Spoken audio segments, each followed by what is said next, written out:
I'm a 32-year-old male working as a sales manager at a medical equipment company. I'm not saving lives directly, but I like to think the stuff I sell helps doctors do their thing. I make about $82,000 a year, enough to afford a decent one-bedroom in the city, but not exactly rolling in cash. I've been at the same company for 7 years, slowly working my way up. I'm a pretty normal dude. Gym 3 times a week, play basketball with the guys on Thursdays, some gaming on weekends, visit my parents once a month. Nothing extraordinary. I've always been the reliable guy, the one who plans ahead, pays bills on time, remembers birthdays, all that boring adult stuff. My friends joke that I'm like an old man trapped in a 32-year-old body, but whatever, I like stability. Growing up with parents who fought constantly about money problems will do that to you. Dad eventually got his act together. He's an accountant now, ironically, but those early years left an impression. Enter Sarah, a 27-year-old female. We met at my friend Dave's housewarming about 3 years ago.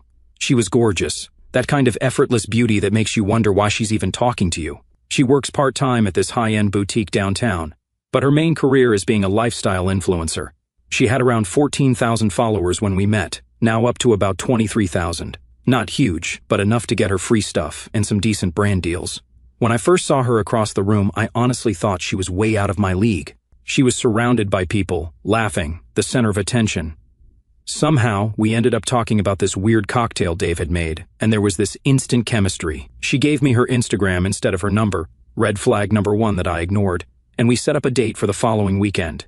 The first year was amazing. Constant adventures, great chemistry. She was fun and spontaneous, everything my previous relationships weren't. She pulled me out of my comfort zone in ways I needed. Hiking trips I'd never have taken, restaurants I'd never have tried, people I'd never have met. For a while, it felt like she was adding color to a life I didn't realize was grayscale. She moved into my place after about 14 months together.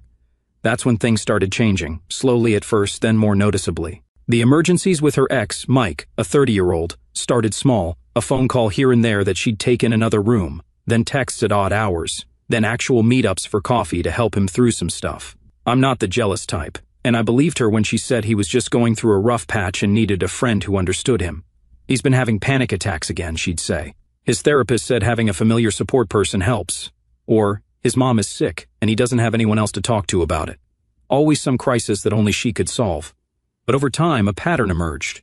Every time we had plans, especially important ones, Mike would have some crisis that only Sarah could solve. Birthday dinners, meeting my boss, and his wife, a weekend trip I'd planned for months, suddenly canceled, or she'd show up late because Mike really needed me. I started feeling like I was dating both of them. When it was just the two of us, without her phone buzzing, things were still good. That's what kept me hanging on. We'd have these perfect days or nights where I'd think, see, this is why it's worth it. But those moments got fewer and farther between. I tried talking to her about it multiple times. The conversations always went the same way. Me, I feel like Mike's needs always come before our plans. Sarah, that's not fair. He's going through a really hard time. Me, it's been a hard time for 2 years now. Sarah, wow, so you don't want me to be there for a friend? That's controlling behavior, Jake. She'd get defensive, call me jealous, say I was trying to isolate her from her friends. The classic manipulation playbook, but I didn't see it clearly then. I just knew something felt off. Fast forward to 3 years in, and we were basically roommates who occasionally had sex. She was always on her phone, constantly posting on Instagram and running to Mike's side whenever he snapped his fingers. I was paying 75% of the rent, even though she was making close to what I was with her brand deals. Her excuse was always that influencer income was unstable, so I needed to cover more of the fixed costs. You don't understand the pressure I'm under, she'd say when I brought up finances. I have to keep creating content, buying new outfits, trying new places, or I'll lose my followers. It's an investment in my future. Meanwhile, her side of the closet was exploding with designer clothes she wore once for photos, then never again. Her bathroom counter was covered in expensive skincare products sent by brands. She'd take weekend trips with her influencer friends that somehow I wasn't invited to. Looking back, the red flags were waving like it was a parade, but you know how it is when you're in it. You make excuses. You hope it gets better. You remember how good things used to be. Then came my birthday. I'd been looking forward to it for weeks, not because turning 32 is special, but because it was a rare day where both Sarah and I had completely clear schedules. I'd taken the day off work, went to this fancy butcher shop, and dropped $135 on premium ribeye steaks, bought all the ingredients for her favorite sides, and was planning a quiet dinner, just us, before meeting friends later. It was supposed to be perfect. I even cleaned the whole apartment that morning, bought fresh flowers for the table. The whole 9 yards. She'd been distant lately, always on her phone or rushing out for content creation, and I thought maybe this special dinner would help us reconnect. I was in the kitchen, prepping everything, feeling good, music playing, when Sarah bursts in, already dressed up, full makeup, hair done, outfit that definitely wasn't for a quiet dinner at home. My heart sank before she even opened her mouth. "Hey babe, happy birthday," she says, barely looking at me, eyes glued to her phone. "Mike just texted. He's having a complete meltdown about some work thing and really needs me. I got to run. Don't wait up, okay?" I just stood there, knife in hand, staring at her.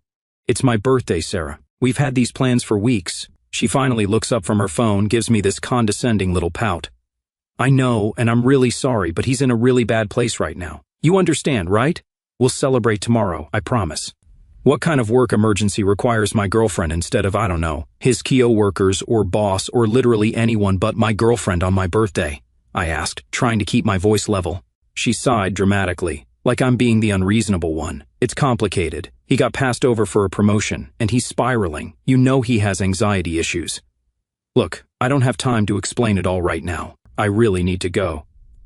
Before I could even respond properly, she pecks me on the cheek, and she's out the door. My phone buzzes less than a minute later. Text from Sarah. "X needs me. Don't wait up." Not even sorry or happy birthday in the text. Just that dismissive command, "Don't wait up," like I'm some roommate she's informing of her plans. Not her boyfriend of 3 years whose birthday she's ditching. That was the moment something in me just broke. A switch flipped. After putting up with this for almost 3 years, watching her run to this dude's side every time he snapped his fingers, I just replied, "Understood." And I meant it. I stood there, staring at that half-prepped steak, and this weird calm washed over me. You know that feeling when you finally had enough? When your brain just goes, "Nah, we're done here"? It wasn't anger anymore, it was clarity. I put the food away, turned off the music, and walked into our bedroom. My bedroom, technically, my name on the lease. I pay most of the rent, even though she made almost as much as me from her sponsorships. Her side of the closet was bursting with stuff. Louis Vuitton bags, Louboutin heels, Lululemon everything, Sephora hauls still. In shopping bags, all this expensive crap while I'm the one covering utilities because she's building her brand. A $2,200 Prada bag she'd bought last month was sitting on her dresser. The same month she told me she was a little short on rent and could only contribute $400 instead of her usual $800. The math wasn't mathing, as they say. I'd been ignoring the math for years, but it suddenly hit me. She was spending thousands on designer clothes while forgetting to transfer me rent money. I was subsidizing her Instagram lifestyle. I opened my Amazon app and ordered 3 large suitcases with same-day delivery. Thank God for Prime. While waiting, I took out every single one of her designer clothes and laid them on the bed, every bag, every shoe, every ridiculously overpriced face cream. I found stuff with tags still on, a $400 dress she'd worn once for photos, shoes that cost more than my first car, makeup palettes still in their boxes because they were too pretty to use. I even found receipts. She'd spent over $1,200 at Sephora just last month. When the suitcases arrived, I started packing, not throwing stuff in. I actually folded everything carefully, wrapped her jewelry in tissue paper, nestled her makeup palettes between sweaters so they wouldn't break. I'm not a monster. I even took pictures of the packed suitcases as proof everything was handled properly. Mike's address was still in her Maps favorites on the iPad we shared. How convenient. I wrote a note. "Since you chose Mike over me on my birthday, I thought your stuff would want to be with you. You two deserve each other. Don't contact me again." I called an urgent courier service, cost me $175 but worth every penny, and watched them load up 3 years of her life. "Handle with care," I told the driver. "Very valuable cargo." Then I sat down alone on my birthday, looking at my suddenly half-empty apartment, feeling lighter than I had in years. For a brief moment I wondered if I was overreacting. Was this too extreme for one birthday ditching? But then I replayed the past 3 years in my head. All the canceled plans, the financial manipulation, the constant prioritizing of her ex over me. I realized this wasn't about just today. This was about a pattern that had been going on for years that I'd been too blind to fully see. I changed all my passwords, Netflix, Hulu, Amazon, even the iPad password. I ordered takeout from my favorite place, the one Sarah always complained was too unhealthy for her image. And for the first time in months, I felt at peace in my own home.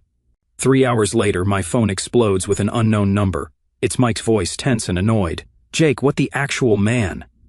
Sarah is standing outside my apartment with 3 huge suitcases, crying her eyes out. She says you kicked her out. I could hear her dramatic sobbing in the background. Classic Sarah performance.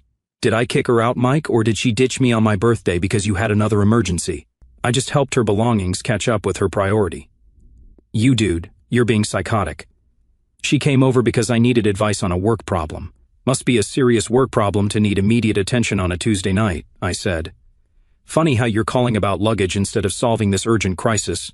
Look, you can't just pack up someone's stuff and send it away. That's insane behavior. You know what's insane, Mike? Having a girlfriend who runs to her ex every time he snaps his fingers. Having my birthday dinner ruined because you apparently can't handle basic adult problems without her. That's insane. She's not on my lease, Mike. She left. I forwarded her mail, so to speak. She made her choice. You deal with it. I hung up and blocked his number. The silence in my apartment felt amazing. For the first time in years, I felt like I could breathe. I wasn't angry or sad, just free. My phone immediately started blowing up with calls and texts from Sarah.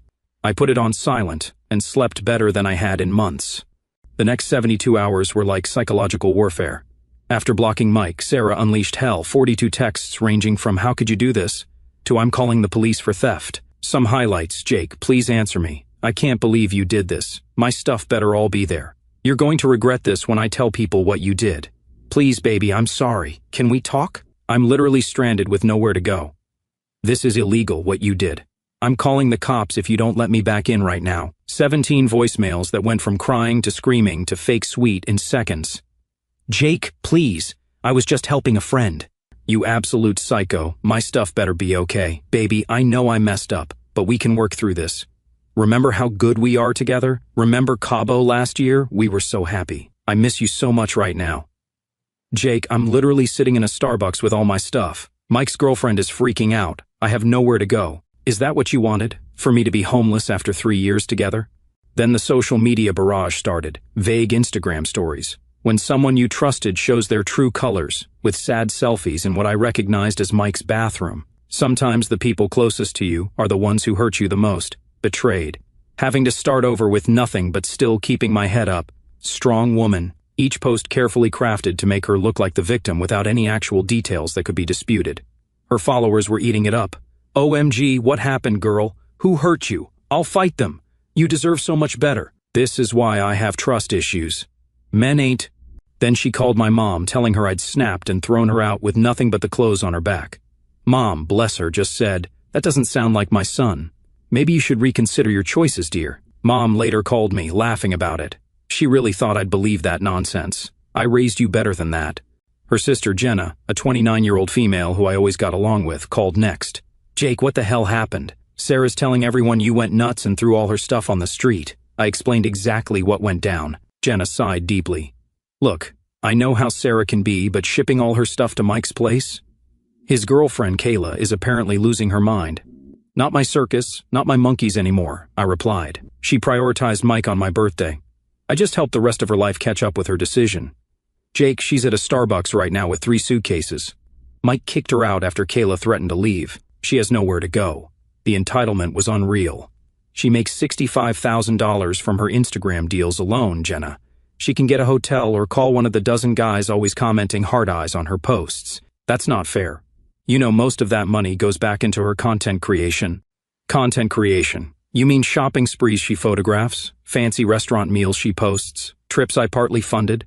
Forgive me if I'm not sympathetic. She's my sister, Jake. I have to try to help her. I understand that. But maybe helping her means not enabling her behavior for once. Maybe she needs to face consequences." Jenna tried guilt, reason, even offered to mediate. I stood firm. She eventually hung up, frustrated, but I think secretly understanding. The texts from mutual friends started pouring in too. Half of them believed Sarah's version that I'd lost it and thrown her out without warning. The other half knew Sarah well enough to be skeptical, but still thought shipping her stuff was extreme. Only my closest friends, the ones who'd watched me bend over backwards for her for years, fully supported me. My buddy Chris texted, "Damn, bro. You finally grew a spine. Proud of you." Dave, the friend whose party we'd met at, called me directly. "Dude, Sarah's telling everyone you abused her, like physically." "What? That's complete." "Dave, you know me." "I know, man. I told her to stop saying that. It's not cool. Just wanted to give you a heads up that she's escalating. This wasn't just a breakup anymore, this was character assassination. On day 4, my doorbell rings at 7 in the morning. It's Kyle, my building's maintenance guy. Dude, your girlfriend's downstairs causing a scene in the lobby, telling Morgan at the front desk you stole her stuff. Security's about to call the cops. I threw on clothes and went down. Sarah was in full meltdown mode, mascara-streaked face, designer sweatpants ironic, screaming at poor Morgan, who looked terrified. "Where's my stuff, Jake? You had no right." She spotted me and lunged forward like she was going to hit me. "Sarah, everything you owned in my apartment was carefully packed and sent to where you chose to be on my birthday. I have courier receipts and delivery confirmation. Mike signed for everything. I need to come up and check. You probably kept my jewelry. My Cartier bracelet is missing. Your name's not on my lease. You have no legal right to enter. If something's truly missing, file a police report. I have time-stamped photos of everything packed. I didn't, but she didn't know that." Her face changed, that calculating look I'd seen before when she was scheming. "Fine, then I'll tell the police you've been hitting me. We'll see who they believe." Morgan gasped behind the desk. I smiled calmly. "Security cameras in the lobby, elevator, and hallway. Sarah, want to try again with the false accusations?" I pulled out my phone. "In fact, let's call the police right now. I'd be happy to show them the footage of you threatening to make false domestic violence claims. I'm sure they'd be very interested." She paled visibly. Making false reports is a crime, and she knew it. The building manager arrived and threatened to call the police for trespassing if she didn't leave immediately. She stormed out, screaming she wasn't done with me. That night, I changed my locks and installed a Ring doorbell. Cost me $340, but peace of mind, priceless. I also called a lawyer friend who sent me a formal cease and desist letter template regarding harassment and defamation. I modified it and emailed it to Sarah, CCing her parents, whose emails I had from past holiday arrangements. The email was cold and professional. "Sarah, your behavior constitutes harassment. Any further attempts to enter my building, contact me, or spread false information about me will result in legal action. I have documented all communications and have video evidence of your threats to make false domestic violence claims. Any items you believe are missing should be addressed through proper legal channels with specific documentation of ownership." Her dad, who I'd always suspected saw through her dramatics, replied to me privately, "Jake, I'm sorry it's come to this. We're trying to talk sense into her." I felt a little bad for her parents. They were good people who had somehow raised this entitled hurricane of a human being. Her dad had always been kind to me, helped me fix my car once, never bought into Sarah's constant drama. I replied to him, "I appreciate that, sir. I never wanted things to end this way, but I couldn't continue in a relationship where I was consistently disrespected and manipulated. I wish you and your family well." He sent back, "Just understood. Take care of yourself." For a brief moment, I thought maybe this would be the end of it. Sarah would realize she'd crossed too many lines, lick her wounds, and move on.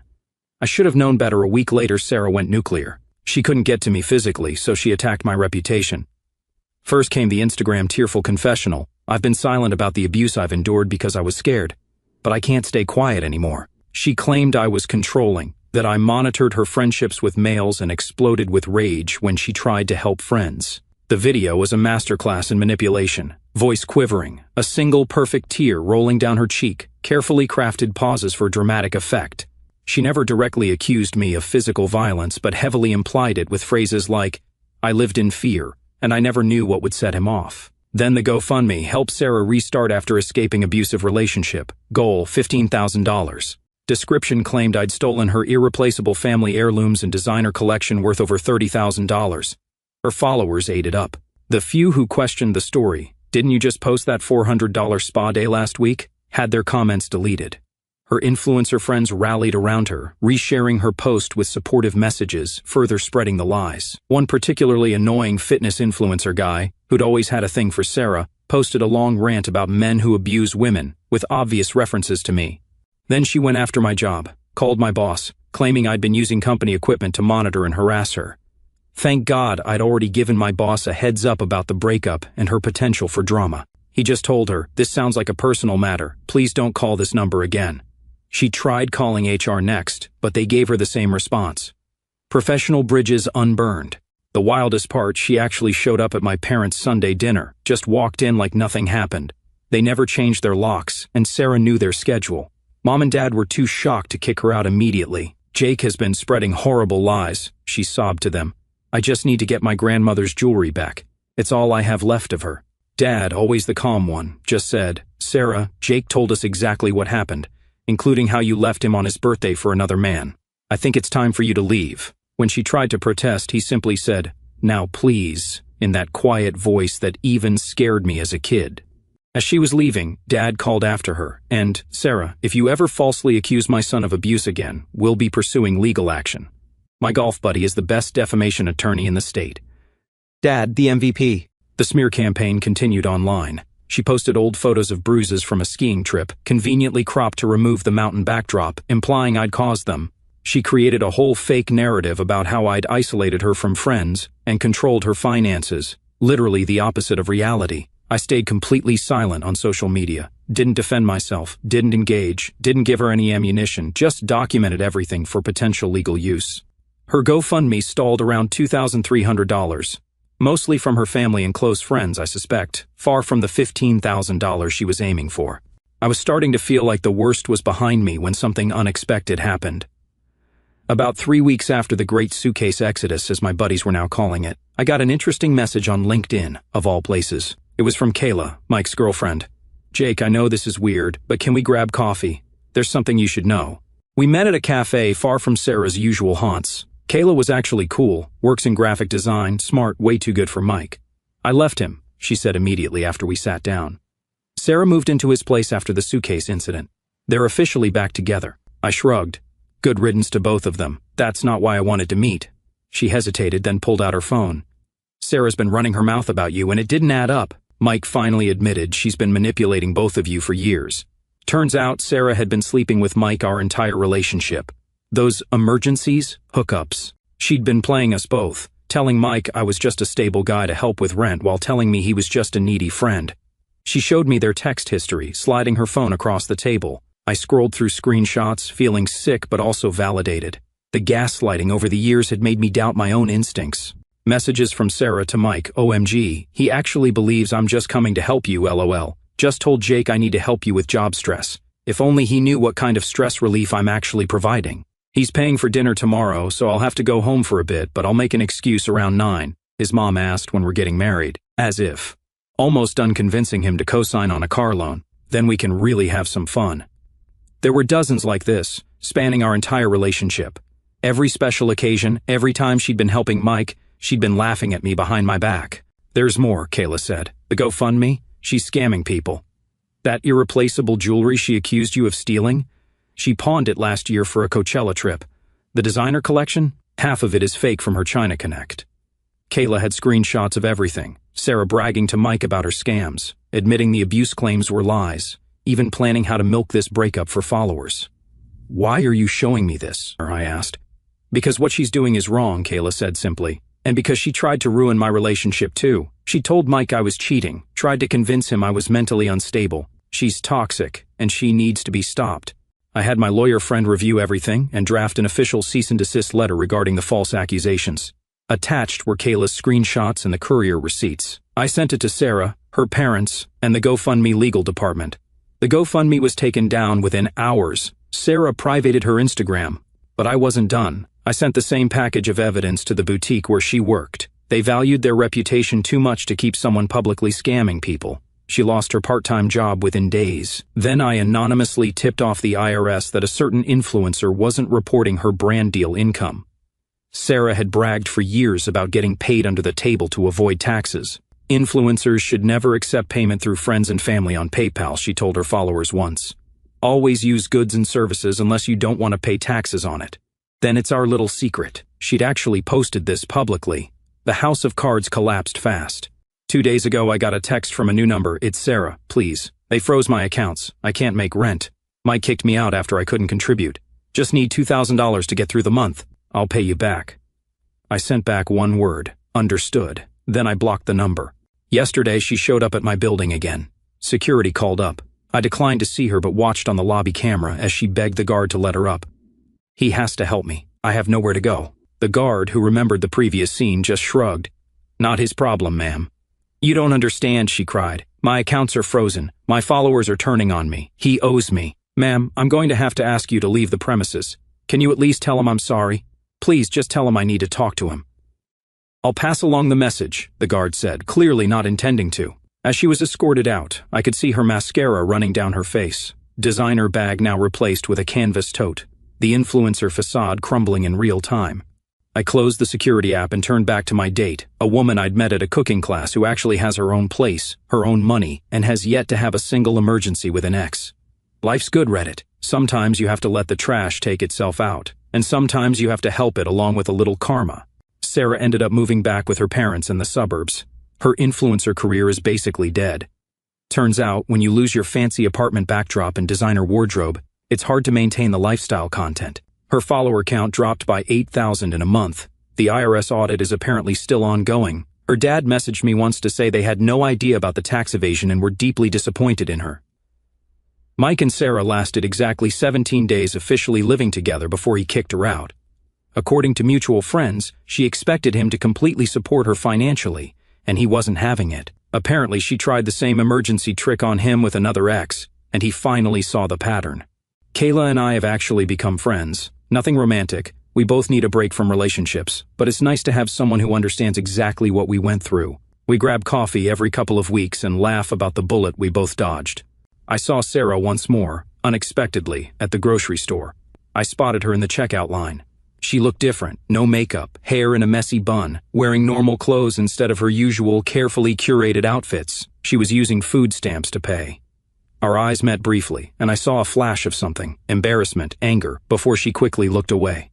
I just continued with my shopping. No satisfaction, no gloating, just nothing. She'd become irrelevant. As for me, the apartment feels bigger. My bank account is healthier. I've reconnected with friends I didn't realize I'd been neglecting.